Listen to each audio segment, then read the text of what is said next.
Waheguru Sahib ji.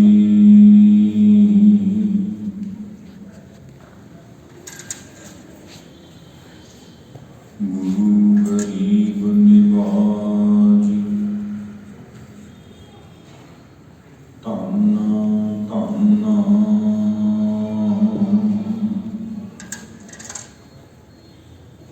Guru Granth Sahib JIO ਮਹਾਰਾਜ।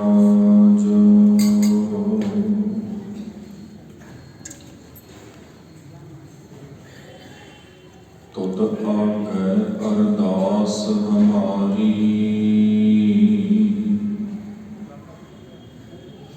JIO ਪਿੰਡ ਸਭ ਤੇਰਾ।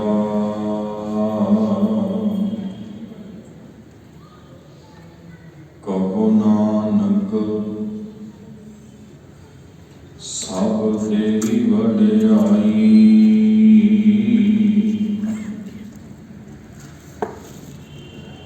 ਕੋਈ ਨਾਉ ਨ ਜਾਣੈ ਮੇਰਾ,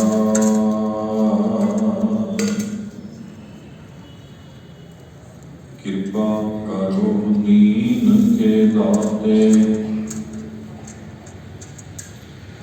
ਮੇਰਾ ਗੁਣ ਅਵਗੁਣ ਨਾ ਵਿਚਾਰੋ ਕੋਈ।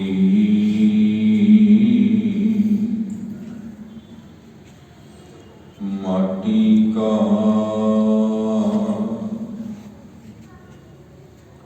ਕਿਆ ਧੋਵੈ ਸੁਆਮੀ,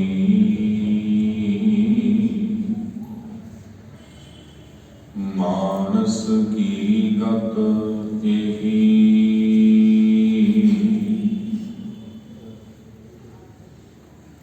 ਮਾਟੀ ਕਾ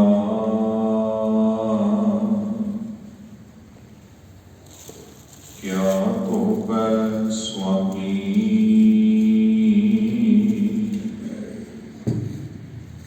ਮਾਨਸ ਕੀ ਗਤ ਇਹੀ।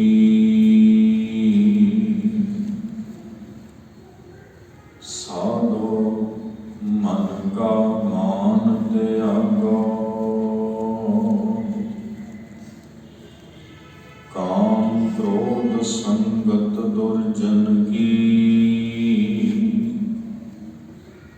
ਤਾਤੇ ਅਹਨਿਸ ਭਾਗੋ, ਸੁਖ ਦੁਖ ਦੋਨੋਂ ਸਮ ਕਰ ਜਾਣੈ। ਔਰ ਮਾਨ ਅਪਮਾਨਾ,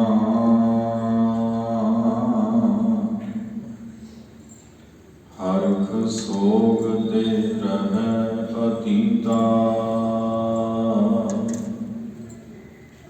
ਤਿਨ ਜਗ ਤਤ ਪਛਾਨਾ,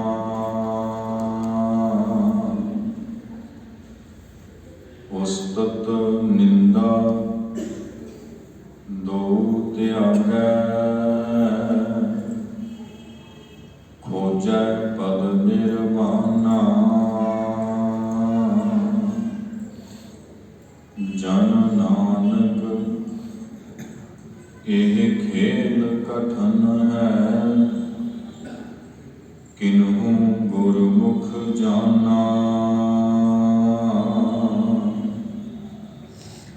ਜਨ ਨਾਨਕ ਇਹ ਖੇਲ ਕਠਨ ਹੈ। ਕਿਨਹੂ ਗੁਰਮੁਖ ਜਾਨਾ।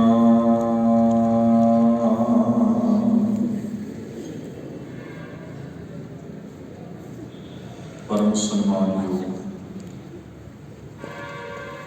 ਜੁਗੋ ਜੁਗ ਅਟਲ ਗਰੀਬ ਨਿਵਾਜ ਸਤਿਗੁਰੂ ਪਤਿਤ ਪਾਵਨ ਦੀਨਾ ਬੰਧੂ ਧੰਨ ਧੰਨ ਧੰਨ ਸ਼੍ਰੀ ਗੁਰੂ ਗ੍ਰੰਥ ਸਾਹਿਬ ਜੀ ਮਹਾਰਾਜ ਦੀ ਪਾਵਨ ਅਤੇ ਪਵਿੱਤਰ ਹਜ਼ੂਰੀ ਦੇ ਅੰਦਰ ਬਹੁਤ ਹੀ ਅਦਬ ਅਤੇ ਇਕਾਗਰਤਾ ਸਹਿਤ ਸ਼ਾਮ ਦੇ ਦੀਵਾਨ ਦੇ ਵਿੱਚ ਹਾਜ਼ਰੀਆਂ ਭਰ ਰਹੀ ਸਨਮਾਨਯੋਗ ਸਾਧ ਸੰਗਤ ਜੀਓ, ਸਨਿਮਰ ਫਤਿਹ ਪ੍ਰਵਾਨ ਕਰਨੀ ਜੀ। ਵਾਹਿਗੁਰੂ ਜੀ ਕਾ ਖਾਲਸਾ, ਵਾਹਿਗੁਰੂ ਜੀ ਕੀ ਫਤਿਹ। ਸਤਿਗੁਰੂ ਜੀ ਦੀ ਮਹਾਨ ਕਿਰਪਾ ਹੋਈ। ਗੁਰੂਦੇਵ ਜੀ ਦੇ ਪਾਵਨ ਬਚਨਾਂ ਨੂੰ ਸਮਝਣ ਦਾ, ਵਿਚਾਰਨ ਦਾ ਸੁਭਾਗ ਸਮਾਂ ਸਾਨੂੰ ਪ੍ਰਾਪਤ ਹੋਇਆ। ਜਿੱਥੇ ਅਸੀਂ ਭਾਗਾਂ ਵਾਲੇ ਹਾਂ, ਗੁਰੂ ਗੋਦ ਵਿੱਚ ਬੈਠ ਕੇ ਗੁਰੂ ਬਚਨਾਂ ਨੂੰ ਸਮਝ ਕੇ, ਉੱਥੇ ਨਾਲ ਹੀ ਉਹਨਾਂ ਵੀਰਾਂ ਦਾ ਉਦਮ ਵੀ ਭਲਾ ਹੈ ਜਿਨ੍ਹਾਂ ਨੇ ਇਸ ਸਮੇਂ ਦੇ ਵਿੱਚ ਇਹ ਸਮਾਗਮ ਉਲੀਕਣਾ ਕੀਤਾ, ਜਿਨ੍ਹਾਂ ਨੂੰ ਸਤਿਗੁਰਾਂ ਨੇ ਇਹ ਮੱਤ ਬਖਸ਼ਿਸ਼ ਕੀਤੀ। ਗੁਰੂ ਪਾਤਸ਼ਾਹ ਜੀ ਦੀ ਪਾਵਨ ਬਾਣੀ, ਗੁਰਬਾਣੀ ਦੀ ਸਿੱਖਿਆ ਸਿੱਖ ਦਾ ਕਲਿਆਣ ਕਰਦੀ ਹੈ। ਨੌਵੇਂ ਪਾਤਸ਼ਾਹ ਗੁਰੂ ਤੇਗ ਬਹਾਦਰ ਜੀ ਦਾ ਸ਼ਬਦ ਆਪ ਜੀ ਨੇ ਸਰਵਣ ਕੀਤਾ। ਗੌੜੀ ਰਾਗ ਦੇ ਵਿੱਚ ਦਰਜ ਹੈ। ਰਾਗ ਗੌੜੀ, ਮਹਲਾ ਨਾਵਾਂ। ਸਭ ਮਨ ਕਾ ਮਾਨ ਤਿਆਗੋ, ਕਾਮ ਕ੍ਰੋਧ ਸੰਗਤ ਦੁਰਜਨ ਕੀ, ਤਾਤੇ ਅਹਨਿਸ ਭਾਗੋ। ਗੁਰੂ ਤੇਗ ਬਹਾਦਰ ਮਹਾਰਾਜ ਸੱਚੇ ਪਾਤਸ਼ਾਹ ਕਿਰਪਾ ਕਰਕੇ ਆਖਣ ਲੱਗੇ, ਸਾਧੋ ਐ ਭਲੇ ਪੁਰਸ਼ੋ, ਐ ਸਾਧੂ ਲੋਕੋ, ਮਨ ਕਾ ਮਾਨ ਤਿਆਗੋ। ਭਾਈ ਆਪਣੇ ਮਨ ਦੇ ਮਾਣ ਨੂੰ ਛੱਡ ਦਿਓ, ਅਹੰਕਾਰ ਨੂੰ ਛੱਡ ਦਿਓ। ਸਿੱਖ ਸਤਿਗੁਰੂ ਕੋਲ ਸਿੱਖਣ ਲਈ ਆਉਂਦਾ ਹੈ ਤੇ ਸਤਿਗੁਰੂ ਸਿੱਖ ਨੂੰ ਇਹ ਸਿਖਾਉਂਦਾ ਬਈ ਮਨ ਕਾ ਮਾਨ ਤਿਆਗੋ, ਤਿਆਗ ਦਿਓ। ਤੇ ਗੁਰੂ ਦਾ ਬਚਨ ਸੁਣਨ ਤੋਂ ਬਾਅਦ ਵੀ ਜੇ ਸਿੱਖ ਨੇ ਮਨ ਦਾ ਮਾਣ ਨਾ ਤਿਆਗਿਆ, ਸਤਿਗੁਰੂ ਦੀ ਗੱਲ ਸੁਣ ਵੀ ਲਈ, ਸੁਣਨ ਤੋਂ ਪਿੱਛੋਂ ਵੀ ਉਸ ਉੱਪਰ ਅਮਲ ਨਾ ਕੀਤਾ, ਉਸ ਨੂੰ ਆਪਣੇ ਜੀਵਨ ਵਿੱਚ ਲਾਗੂ ਨਾ ਕੀਤਾ, ਫਿਰ ਵੇਖਣਾ ਪਏਗਾ ਵੀ ਇਸ ਸਿੱਖ ਨੇ ਬਚਨ ਸੁਣਿਆ ਵੀ ਹੈ ਕਿ ਨਹੀਂ ਸੁਣਿਆ, ਬਚਨ ਸਮਝਿਆ ਵੀ ਹੈ ਕਿ ਨਹੀਂ ਸਮਝਿਆ। ਸੰਗਤ ਦੇ ਵੱਲੋਂ ਇੱਕ ਸੂਚਨਾ ਆਈ ਸੀ, ਮੈਂ ਬੇਨਤੀ ਆਰੰਭ ਵਿੱਚ ਕਰਦੇ ਹਾਂ। ਪਰਿਵਾਰਾਂ ਦੇ ਨਾਲ ਬੱਚੇ ਵੀ ਸਮਾਗਮ ਵਿੱਚ ਆ ਜਾਂਦੇ ਆ, ਕਿਉਂਕਿ ਜਦੋਂ ਆਪਾਂ ਸਾਰਿਆਂ ਨੇ ਲਾਹਾ ਲੈਣ ਆਉਣਾ ਤਾਂ ਨਿਆਣੇ ਵੀ ਨਾਲ ਲੈ ਕੇ ਆਉਣੇ ਪੈਂਦੇ।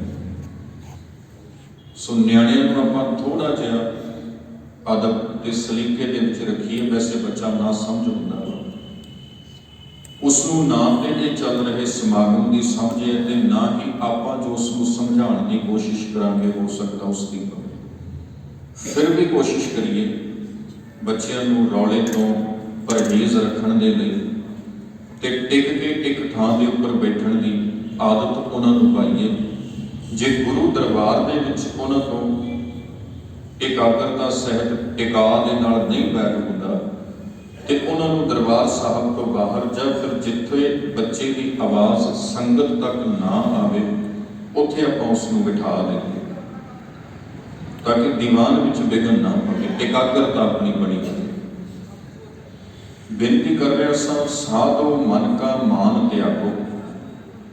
ਪਾਤਸ਼ਾਹ ਕਹਿੰਦੇ ਕਾਮ ਕ੍ਰੋਧ ਸੰਗਤ ਦੁਰਜਨ ਕੀ। ਗੁਰਬਾਣੀ ਦੇ ਅੰਦਰ ਨਾ ਵਿਕਾਰਾਂ ਦੇ ਵਿੱਚੋਂ ਇਹਨਾਂ ਦੋਵਾਂ ਦੇ ਉੱਪਰ ਬੜੀ ਗੱਲ ਕੀਤੀ ਗਈ। ਸੋਹਿਲਾ ਸਾਹਿਬ ਬਾਣੀ ਦਾ ਆਪਾਂ ਪਾਠ ਕਰਦੇ ਹਾਂ।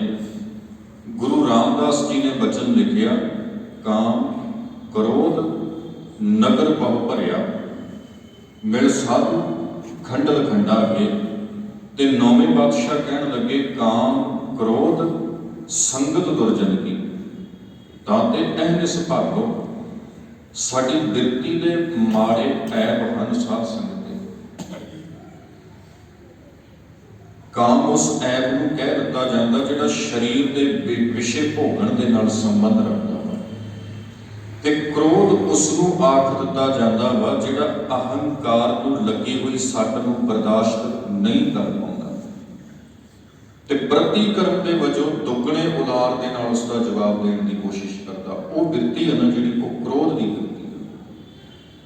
ਤੇ ਸਤਿਗੁਰੂ ਕਹਿਣ ਲੱਗੇ ਇਹ ਦੋਵੇਂ ਹੀ ਬਿਰਤੀਆਂ मन के टिकाव को खिंडा दिंदियां ने, मन के बैलेंस को खराब कर दिंदियां ने, मन की एकाग्रता को भंग कर दिंदियां ने। ते जदों मन की एकाग्रता भंग हो गई ना, फिर वो मन कभी भी सही फैसला नहीं ले सकेगा। क्रोध विच आया हुआ व्यक्ति कितना ही फैसला ले ले, उसका फैसला सही नहीं होएगा, ना अपने लिए, ना परिवार लिए, ना समाज लिए। काम दे विच फसिया हुआ मनुख कितना ही फैसला कर ले, उसका फैसला कदे भी सही नहीं होएगा, ना अपने लिए, ना परिवार लिए, ना समाज लिए। सतगुरु कहते इन्हां विकारां ने ना मन का टिका है जिहड़ा, इनू खिंडा देना। तो जदों ये टिका खिंड गया, फिर उस खिंडा दे विचों जो भी कर्म किए जाएंगे, उस खिंडा दे विचों जिवें दी भी बिरती धारण की जाएगी, वो बिरती साडे जीवन का सत्यानाश ना मार दे, वो साडे जीवन को बिल्कुल बेकार कर दे। ते इन्नियां किन्नियां उदाहरणां साध संगत साडे सामने गन, जो निता प्रति साडे मनुखी समाज को शर्मसार करदियां हैं। किन्नियां घटनावां इवें दियां वापरदियां, इन्हां विकारां दे करके वापरदियां हैं। गुस्से ते कंट्रोल नहीं रहा, ते इहो जी स्थिति बना दी गई जिहदे विचों किसी एक नूं डाढा नुकसान होया, जां फिर किसी एक नूं अपनी जान गवाई। वो सब कुछ क्यों वापरदा? क्योंकि गुस्से ते कंट्रोल नहीं है, क्रोध के कंट्रोल नहीं है। महाराज जी कहण लगे इन्हां दोवां ने समाज को अति गंदला बना देना। ते गुरु का उपदेश है, काम क्रोध संगत दुर्जन की। भाई ये विकार ते क्यों हैं? जिवें भैड़े बंदे की संगत की होवे तां ते अहनस भागो। इन्हां दोवें विकारां को अपने आप को दूर रखो, बचा के रखो। सुख दुख दोनों सम कर जाना, और मान अपमान सुख नूं भी ते दुख नूं भी सम कर जाना, उन्होंने बराबर जाने। असल में ना गुरबाणी साडे मन को बैलेंस करती, जिन्हों असीं टिका कह दिंदे हां। पंजाबी दे विच आपां टिका कह दिंदे हां, अंग्रेजी दे विच इहनूं बैलेंस कह दिंदे हां। मन को एकाग्र करती है गुरबाणी, खिंडा नूं समेट के एक टिका बख्शती है साडे मन को। ते महाराज कहते सुख दुख दोनों सम कर जाना, सुख नूं भी ते दुख नूं भी दोवां नूं बराबर जानना है।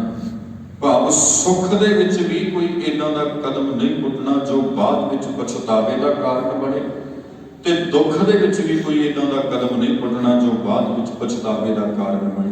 सुख विच भी ते दुख विच भी अपने ध्यान अपनी बिरती नूं एकाग्र एक सम बना के रखना। और मान अपमान, मान ते अपमान अज लोकां शोभा की वडियाई की तां भी टिकाया कोई गल नहीं, ते कल नूं लोकी माड़ा आखण निंदा करन ते तां भी टिका के कहंदे ना। बाबा नामदेव जी अपने इलाके दे विच बड़ा प्रचार करिया करदे सन अपनी सिੱਖਿਆ दा। आ जिहड़ियां अज गुरमत दीयां क्लासां चलदियां ने ना, कभी बाबा नामदेव जी अपने इलाके दे विच लाया करदे सन, निक्के नियाणिਆਂ नूं पढ़ाया करदे सन, समझ दिया करदे सन। ते एक दिन एक बंदा नामदेव जी कोल चल के आया ते आके कहण लग्या, नामदेव जी बड़ी शोभा सुनी तुहाडी। पिछे एक होर दौड़िया आया, कहंदा नामदेव जी चार लोग तुहानूं बहुत माड़ा कहंदे। एक कह रहा शोभा करदे ने ते दूजा कह रहा बहुत माड़ा कहंदे। कहंदे नामदेव जी ने उन्हां दोवां नूं लैके चले, खाना बनाया होना, भोजन चुल्हे के उपर अग बाली होनी, राख पई सी, दो मुठियां च भर ले। एक सुट के कहते उन्हां दे सिर च जिन्हां ने उपमा की, दूजी सुट के कहते उन्हां दे सिर च जिन्हां ने निंदा की। दोनों साडे लई बराबर। जे किसी ने उस्तत की, उहदी उस्तत नूं सुन के सानूं अपना टीचा नहीं भुल गया, असीं चली जा रहे हैं।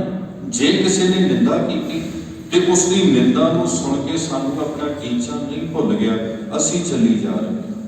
ना तो उस्तत करने वालियां की परवाह ते ना निंदा करने वालियां की परवाह। पातशाह कहते उस्तत ते निंदा, मान ते अपमान दोनों नूं बराबर जाने, सुख दुख दोनों सम कर जाना, और मान अपमाना हरख सोग ते रहै अतीता तिन जग तत पछाना। हरख सोग, हरख का अर्थ होता है खुशी। गुरु तेग बहादुर जी का बचन मैं शब्द विचों लै लैना कोई नाल, बाणी की भी आप सांझ सलोकां की भी पाउणी ते शब्द भी आपां स्पष्ट हो जाए। हरख सोग ते रहै अतीता। हरख का अर्थ खुशी, सोग का अर्थ गमी। खुशी दे विच भी अपनी बिरती नूं खो ना बैठे ते गम दे विच भी अपनी बिरती नूं टिका विच रखे। दुख आया तद भी मन टिकिया होया ते सुख आया तद भी मन टिकिया होया है। हरख सोग ते रहै अतीता। जो हरख अते सोग तो अतीत रहिंदा है ना, निर्लेप रहिंदा। पातशाह कहते तिन उसने जग तत्त पछाना, जगत के तत्त मूल परमेश्वर को पछाणना कीता। उस्तत निंदा दोहू त्यागै, खोजै पद निर्वाणा। उस्तत अते निंदिया दोवां का त्याग करके अपने मन दे विच इस तो परली अवस्था नूं पछाणे। उस्तत निंदिया की गल आपां समझ लीती, पर पातशाह ने नाल ही गल मुकाई, जन नानक यह खेल कठिन है। भाई ये खेल है बड़ी औखी। काम क्रोध नूं छड्डना, विकारां तो सुरत नूं आज़ाद करवाउणा, खुशी के गमी दे विच मन नूं इन्ना एकाग्र बना के रखना, सुख के दुख दे विच मन नूं टिका के रखना, मान अपमान विच मन नूं टिका के रखना, उस्तत ते निंदिया सुन के मन नूं टिका के रखना। पातशाह कहते खेल बड़ी औखी है। जन नानक यह खेल कठिन है। औखी खेल आ किन्हू गुरमुख जाना। किसे विरले ने गुरु की शरण विच पै के अपने जीवन की यह पदवी बनाई ते जिन्हां ने साध संगत ये अवस्था अपने जीवन विच मानना की ना, असलों जीविया सफल उन्हां ही गुरमुखां दा गिणिया जाता है। यतन आपां करिए जिथे सतगुरु जी के चरणों विच बैठ के हाजरियां भरते हैं, उत्थे सतगुरु का एक एक वचन साडे जीवन दे विच वसन लग पे, टेकण लग पे। गुरबाणी की व्याख्या नूं जरूरी क्यों किया गया? पंजवें पातशाह गुरु अर्जुन देव जी के दरबार विच ना एक सिख ने पूछया, कहता महाराज गुरबाणी का पाठ भी हुंदा, गुरबाणी का कीर्तन भी हुंदा, गुरबाणी की विचार भी हुंदा, ये तीन कर्म क्यों किए जाते हैं? एक ही क्यों नहीं किया जाता? ते इन्हां तिन्नां दा सानूं लाभ की है? ते गुरु अर्जुन देव महाराज जी ने बड़े प्यार नाल उन्हें जवाब दिता, कहते भलिया कभी खूह जोड़िया वेखिया, खूह गिरदा वेखिया? अजकल आपां कहिए खेतों च लगियां मोटरां वो चलदियां जिन्हां नाल सिंजिया जाता, पानी लाया जाता। महाराज कहते कभी खूह गिरदा वेखिया? कहता हाँ। एक समय किन्ने क्यारियां नूं रमा दिंदा, किन्ने क्यारियां नूं पानी लाउंदा? महाराज एक नूं ही लाउंदा। कभी मोहले धार वरखा पैंदी वेखी? हाँ जी। तो जदों ओह आउंदी ओह की करदी? पातशाह जदों मोहले धार वरखा आउंदी है ना, वो किन्नी थावां ते वरदी है ते उहदे पानी का वहाव बड़ा तेज हुंदा, वो काफ़ी कूड़ा करकट अपने नाल ही खिंच के लै जांदा। अच्छा, गुरु साहब कहते कभी किणमिण कणी वो वेखी, झड़ी लगी वेखी 2-3 दिनों की? कहता हाँ जी वेखी। वो की करती? कहता जो झड़ी लगती है ना, वो एक एक बूंद टपकती रही ना कई दिन, तो कई बार उस छत के उपर पई तो हेठा निकल आती, डिग्गी उपर सी पर हेठा निकल आई। गुरु साहब कहते बस आही फर्क है। पाठ करना ना जिहड़ा ये खूह जोड़न वांग गया, अपने जीवन के उधार लईए, अपने जीवन को सवारन लईए। असीं बैठे पाठ करते हैं, उहदा लाभ सानू आ पाठ करन वालियां नूं। ते कीर्तन मोहले धार वरखा दे वांग है, जिहदी एकदम शहबर लगदी ते मन नूं ऐन साफ सुथरा ते पवित्र करके लंघ जाती। ते गुरबाणी की विचार पातशाह कहते भाई किणमिण कणी दे वांग आ, ये मन च रसदी जाए, रसदी जाए, रसदी जाएगा तो सतगुर का उपदेश इत्थे अंदर टिका जाती है, जो मुड़ के निकलिया नहीं करता। सो साध संगत जी तीनों ही कर्म भागां वाले आप जी नूं नसीब हुए हैं। कीर्तन भी सुनते हैं, पहले जपजी साहब की विचार आप जी ने सरवण की, हुण आपां नौवें पातशाह की बाणी भी कर रहे हैं, तो पाठ भी हुंदा वा, ਤਿੰਨੋਂ ਹੀ ਚੀਜ਼ਾਂ ਨਸੀਬ ਹੋਈਆਂ ਨੇ। ਕੋਸ਼ਿਸ਼ ਆਪਾਂ ਕਰਨੀ ਹੈ ਵੀ ਗੁਰੂ ਦਰਬਾਰ ਦੇ ਵਿੱਚੋਂ ਲਾਹਾ ਖੱਟਣਾ ਵਾ, ਇੱਕ ਬਚਨ ਵੀ ਸਾਡੇ ਜੀਵਨ 'ਚ ਵਸ ਜਾਏ। ਪਾਤਸ਼ਾਹ ਕਹਿੰਦੇ ਜੇ ਕੋ ਬਚਨ ਕਮਾਵੇ ਸੰਤਨ ਕਾ ਸੋ ਗੁਰ ਪ੍ਰਸਾਦੀ ਧਰੀਐ। ਜੇ ਕੋਈ ਬਚਨ ਕਮਾ ਲਵੇ ਨਾ ਸੰਤ ਪੁਰਖਾਂ ਦਾ, ਗੁਰੂ ਗ੍ਰੰਥ ਸਾਹਿਬ ਜੀ ਦੀ ਬਾਣੀ ਵਿੱਚੋਂ, ਗੁਰੂ ਦੀ ਕਿਰਪਾ ਦੇ ਸਦਕਾ ਉਸ ਦਾ ਜੀਵਨ ਤਰ ਜਾਇਆ ਕਰਦਾ ਹੈ। ਸੋ ਸਾਧ ਸੰਗਤ, ਸਤਿਗੁਰੂ ਧੰਨ ਗੁਰੂ ਅਰਜਨ ਦੇਵ ਮਹਾਰਾਜ, ਖਿਮਾ ਕਰਨੀ, ਗੁਰੂ ਤੇਗ ਬਹਾਦਰ ਮਹਾਰਾਜ ਸੱਚੇ ਪਾਤਸ਼ਾਹ, ਨੌਵੇਂ ਪਾਤਸ਼ਾਹ, ਉਹਨਾਂ ਦੇ ਸ਼ਲੋਕਾਂ ਦੀ ਵਿਚਾਰ ਚੱਲ ਰਹੀ ਹੈ। ਪਹਿਲੇ 5 ਸ਼ਲੋਕ ਆਪਾਂ ਕੱਲ੍ਹ ਤੱਕ ਆਉਂਦੇ ਆ ਸਾਂਝੇ ਕੀਤੇ ਸਨ। ਅੱਜ 6 ਨੰਬਰ ਸ਼ਲੋਕ, ਉਸ ਦੀ ਆਪਾਂ ਵਿਚਾਰ ਕਰਨੀ। 6 ਨੰਬਰ ਸ਼ਲੋਕ ਦੇ ਵਿੱਚ ਗੁਰੂ ਤੇਗ ਬਹਾਦਰ ਮਹਾਰਾਜ ਜੋ ਸਾਨੂੰ ਸਿਖਾਲਦੇ ਨੇ, ਅੱਖਰੀ ਅਰਥ ਰੂਪਾਂ ਦੇ ਵਿੱਚ ਆਪਾਂ ਸਮਝਾਂਗੇ ਤੇ ਭਾਵ ਅਰਥ ਰੂਪ ਦੇ ਵਿੱਚ ਆਪਾਂ ਸਮਝਣ ਦੀ ਕੋਸ਼ਿਸ਼ ਕਰਾਂਗੇ। ਆਪਾਂ ਉਹੀ ਪ੍ਰਕਰਨ ਰੱਖਾਂਗੇ, ਪਹਿਲੋਂ ਪਾਠ ਕਰਾਂਗੇ ਇੱਕ ਇੱਕ ਤੁਕ ਦਾ, ਤੇ ਮੁੜ ਕੇ ਆਪਾਂ ਉਸ ਦੀ ਵਿਚਾਰ ਕਰਾਂਗੇ। 6 ਨੰਬਰ ਸ਼ਲੋਕ ਆਪ ਜੀ ਨੇ ਦੇਖਣਾ ਗੁਟਕਾ ਸਾਹਿਬ ਦੇ ਉੱਪਰ, ਪਤਿਤ ਉਦਾਹਰਣ ਭੈ ਹਰਨ ਹਰ ਅਨਾਥ ਕੇ ਨਾਥ, ਕਹੋ ਨਾਨਕ ਤਿਹ ਜਾਨੀਐ ਸਦਾ ਬਸਤ ਤੁਮ ਸਾਥ। ਇਹ 6 ਨੰਬਰ ਸ਼ਲੋਕ ਹੈ। ਇਸ ਦਾ ਪਾਠ ਆਪਾਂ ਇੱਕ ਇੱਕ ਪੰਕਤੀ ਕਰਕੇ ਕਰਦੇ ਹਾਂ। ਪਤਿਤ ਉਦਾਹਰਨ ਭੈ ਹਰਨ ਹਰ ਅਨਾਥ ਕੇ ਨਾਥ, ਪਤਿਤ ਉਦਾਹਰਨ ਭੈ ਹਰਨ ਹਰ ਅਨਾਥ ਕੇ ਨਾਥ, ਕਹੋ ਨਾਨਕ ਤਿਹ ਜਾਨੀਐ ਸਦਾ ਬਸਤ ਤੁਮ ਸਾਥ, ਕਹੋ ਨਾਨਕ ਤਿਹ ਜਾਨੀਐ ਸਦਾ ਬਸਤ ਤੁਮ ਸਾਥ। 6 ਨੰਬਰ ਸ਼ਲੋਕ ਹੈ ਗੁਰੂ ਤੇਗ ਬਹਾਦਰ ਜੀ ਦਾ, ਪਾਠ ਆਪ ਜੀ ਨੇ ਕੀਤਾ। ਗੁਰੂ ਜੀ ਕਹਿਣ ਲੱਗੇ ਪਤਿਤ ਉਦਾਹਰਣ। ਪਤਿਤ ਦਾ ਅਰਥ ਹੁੰਦਾ ਹੈ ਜੀਵਨ ਪੱਧਰ, ਇੱਕ ਸਾਡਾ ਸਮਾਜਿਕ ਜੀਵਨ ਹੁੰਦਾ ਜਿਹਦੇ 'ਚ ਨੈਤਿਕ ਕਦਰਾਂ ਕੀਮਤਾਂ ਹੁੰਦੀਆਂ ਨੇ, ਚੰਗੇ ਮਾੜੇ ਦੀ ਪਛਾਣ ਹੁੰਦੀ। ਸਮਾਜਿਕ ਜੀਵਨ ਦੇ ਵਿੱਚ ਕਈ ਪ੍ਰਕਾਰ ਦੇ ਸਾਡੇ ਬੰਧਨ ਹੁੰਦੇ ਜਿਨ੍ਹਾਂ ਨੂੰ ਅਸੀਂ ਲਾਗੂ ਕਰਕੇ ਚੱਲਦੇ ਹਾਂ। ਤੇ ਪਤਿਤ ਦਾ ਅਰਥ ਹੁੰਦਾ ਵਾ ਉਹਨਾਂ ਤੋਂ ਡਿੱਗ ਜਾਣਾ, ਉਹਨਾਂ ਕਦਰਾਂ ਕੀਮਤਾਂ ਦਾ ਵਿਸਰ ਜਾਣਾ, ਜਿਹਨੂੰ ਬਿਲਕੁਲ ਪਰਮੇਸ਼ਰ ਭੁੱਲ ਗਿਆ, ਜਿਹਨੂੰ ਬਿਲਕੁਲ ਸਮਾਜ ਦੀਆਂ ਕਦਰਾਂ ਕੀਮਤਾਂ ਭੁੱਲ ਗਈਆਂ, ਜੋ ਹੇਠਲੇ ਪੱਧਰ ਦਾ ਡਿੱਗਿਆ ਹੋਇਆ ਜੀਵਨ ਬਤੀਤ ਕਰ ਰਿਹਾ ਹੈ।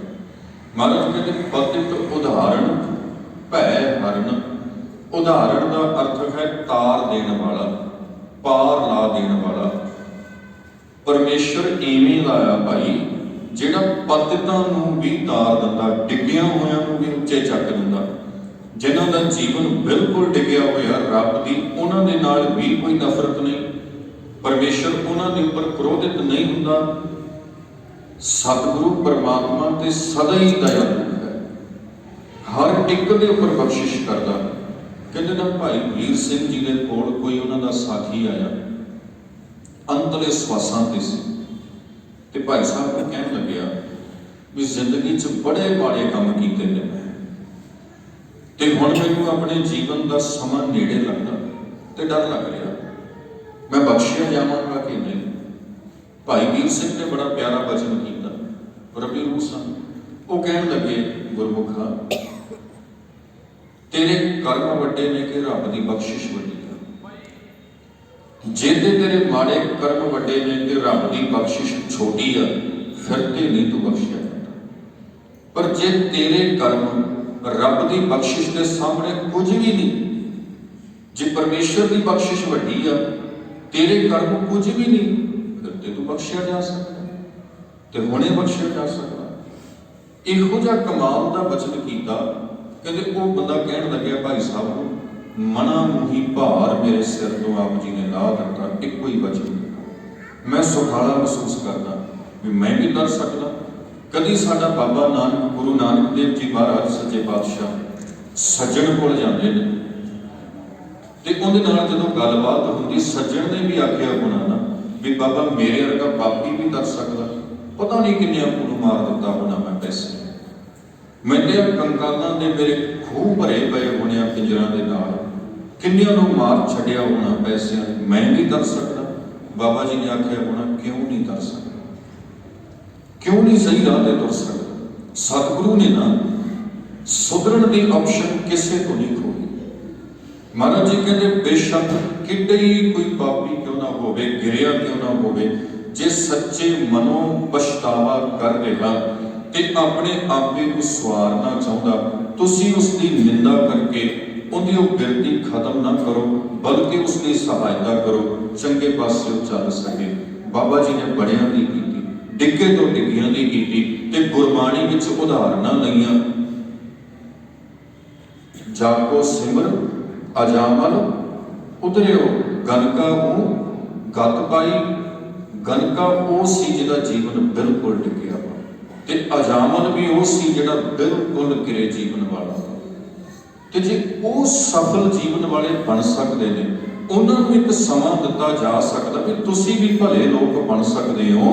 बाबा जी कहते फिर ये असी किसी तो खो नहीं सकते, तुसी सहयोग करो चंगा बनने दे विच। उन्हें सचमुच इच्छा हुई तो वह बनेगा, पर जे नहीं बन पाया तो दोषी तुसी नहीं हो, समाज साडा इवें दा है। फरीद जी महाराज का मैं एक श्लोक साझा करा। फरीद जी ने एक वचन लिखिया बाणी दे विच, कहते हंस उड कोदरै पक गया, लोक बिडारन जाए, गहरा लोक न जाने, हंस ना कोदरा खाए। हंस एक पंछी मन्निया गया भारतीय साहित्य दे विच, ते उहदी खुराक मन्नी गई मान सरोवर दे मोती, कहते वो खांदा वा। आमना आपन सरों बीजी गई है, बरसीन वगैरह बीजिया गया वा, जिहड़े खेती करते तुसीं जानदे हो, जदों बीजिया जाता तो उदों पंछी कबूतर चिड़ियां आदि का बड़ा ख्याल रखा जाता भी किते उड़ के मैं सारे दाने चुग के लै जाने, इत्थे उगूगा नहीं। सियाणे जिहड़े किसान होंदे हैं ना, वो खेत में पहले समय जाते मन्ना कट के रखते सन, उपर फिर पीपा या कोई चीज़ रखते सन खड़काउण लई भी पंछी आउणगे ते उड़ा देंगे। ते अजकल भी इदां कीता जांदा, पंछियां नूं उड़ाण दे। फरीद जी कहते मैं वेखिया एक हंस उड़ के ना कोदरे के खेत में आ बैठे, ते जिहड़ा खेत का मालक सी उहदे पिछे आश आश करदा फिरदा, उहनूं उड़ाउंदा फिरदा। ते कहते उहनूं पुछिया कि क्यों उड़ाउणा, कहंदा मेरे दाने चुग के ले जाओ। फरीद जी कहते गहरा लोक ना जाने, हंस ना कोदरा खाए। वो भलिया लोग हंस की खुराक नहीं है, उत्थे बैठे आए उधरे दाने चुगण तो नहीं आया, वो तेरी खुराक उपर तेरे खिलाए दाणियां की नहीं आया, वो मौत सी कि वो आके बैठ गया, ते तू उहनूं उड़ाउणा फिरदा भी तेरे दाने, उहदी खुराक ते मोती आ, उहते वो चुगदा उत्थे जाके। कहण तो भाव की है ना, रब दे भले पुरश कई वारी जदों माड़े बंदियां कोल बैठे हुंदे आ ते साडे अगे दुनियादार उहनां नूं वेख के एवें ही पुठा सिद्धा सोचण लग पैंदे, एवें मन च ख्याल लिआउण लग पैंदा भी शायद ये भी इहो जी होऊगा। जिवें हंस नूं उड़ाउण लग पिया भी शायद ये भी खाने आए या बाकी आए सी। पर गहरा लोक ना जाने, हंस ना कोदरा खाए। वो कमले नूं ये नहीं पता हुंदा भी वो माड़े बंदे कोल उहदी संगत करन लई नहीं आया, बल्कि उहदा जीवन उच्चा चुकण लई आया। गुरु नानक महाराज जी जदों सज्जण दी सराह च गए होने, कई होशे मन वालियां ने गल्लां बनाईआं होणीआं भी बाबा भी चला गया, बैठ गया जाके कोल। जदों कौडे कोल बैठे होने कईयां ने बनाईआं होणीआं, पर गहरा लोक ना जाने, हंस ना कोदरा खाए। उन्हां कमलियां नूं ये नहीं पता हुंदा भी इन्हां दी खुराक ये नहीं, चुगना तो इन्हां ने उही परमेश्वर का नाम हीरा मोती आ, इह इन्हां दे उधार लई इन्हां दे कोल बैठे। सो साध संगत गुरबाणी साडा बड़ा वधिया तरीके नाल साडी अगवाई करदी है। जे थोड़ा थोड़ा बाणी तो सेध लैण लग पई ना असीं ते कमाल दा साडा जीवन बन जाना है। हुण सतगुरु जी कहते पतत उदाहरण भै हरण, डिगे जीवन वालियां नूं उदाहरण दे विच उन्हां दी सहायता करदा परमेश्वर दा नाम। हर अनाथ के नाथ अखरी अर्थ बनते हैं, परमेश्वर उन्हां दा भी सहारा बनता वा जिन्हां दा सहारा कोई नहीं हुंदा। महाराज जी अगों कहण लगे, कहो नानक तिह जानी है सदा बसत तुम साथ। नानक जी महाराज कहते भाई उस परमेश्वर को सदा अपने नाल बसदा जानो, अपने तो दूर ना जानो। ये अखरी अर्थ ने। पतित उदाहरण की गल आपां समझ लई वे किवें गुरु परमेश्वर डिगे तो डिगे जीवन वालियां नूं उन्हां दा जीवन उच्चा चुकण दे विच उन्हां दी सहायता करदा, उन्हां दी मदद करदा। हर अनाथ के नाथ, जिसका सहारा कोई भी नहीं ना हुंदा। महाराज कहते जाको मुश्किल अत बने ढोई, कोई ना दे लागू होए दुश्मना साक पे भज खले।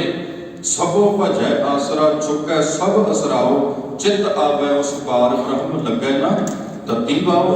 गुरु देव जी ने बाणी दे विचों किरपा करके ये समझाउणा कीता कि भाई जदों कोई सहारा आसरा नहीं, जेकर दृढ़ता दे नाल अंदर वास्ते परमेश्वर का सहारा आसरा वो लवे ना, ते अंदरों इन्नी ताकत मिलेगी, अंदरों इन्ना मजबूत वो हो जाएगा, जिंदगी की किसी भी हालत विचों डोलना नहीं करेगा, डिगना नहीं करेगा। इंसान उदों डिगदा जदों अंदरों टुट जाता। बेशक उन्होंने सहारा देने वाले हज़ारां उहदे आले दुआले क्यों ना होण, पर जदों अंदरों मजबूत है ना, ते भावें उहनूं जानों मारन वाले उहदे आले दुआले खड़े होण, नीहां च खड़ा भी चढ़दी कला च, क्योंकि अंदरों मजबूत है। सहारा देने वाला अंदर बैठा होया वा, नहीं तो दुनी चंद वर्गे वो कंधां दियां टप के मार के छालां दौड़ गए सन, क्योंकि उन्होंने कोई सहारा आसरा नहीं सी। गुरु दे कोल रहिंदियां भी उन्होंने सतगुर दे वचन नहीं समझना कीते। महाराज कहते परमेश्वर का वासा साडे मन विच आ, ते सानू सहारा देण वाला साडे अंदर बैठा होया है। अंदरों जिन्हां नूं परमेश्वर का सहारा मिलिया भाई, वो कदी भी डोलिया नहीं करते। कब नानक तिह जानी है, महाराज जी कहते तिह जानी है, उसनूं जानो, परमेश्वर नूं पछाणो। किवें? सदा वस्त तुम साथ, उन्होंने सदा ही अपने साथ वसदा जानो, अपने तो दूर ना जानो।